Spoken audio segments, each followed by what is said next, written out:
One night, Aleph was peacefully sleeping in her bed. The only sounds outside were the howling of the wind and the occasional barking of a distant dog. Suddenly, as she was drifting off, she heard a strange noise.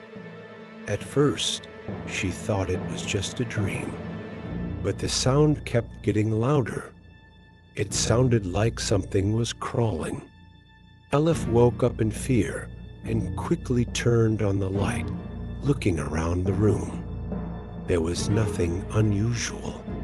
Still frightened, she tried to calm herself down.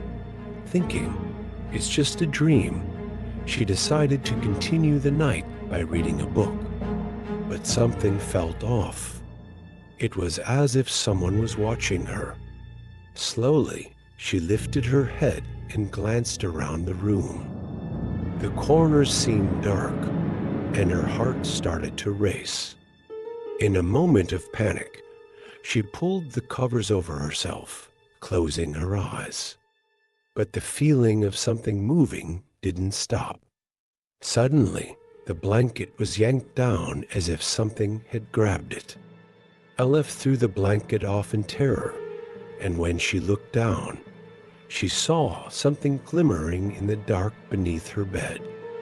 With trembling hands, she grabbed a sharp object and cautiously reached down, peering under the bed. For a moment, the silence felt deep, like the bottom of a river. Aleph looked again, but saw nothing. Maybe there's nothing there, she thought, but things were about to take a terrifying turn. The light above her flickered and began to strobe.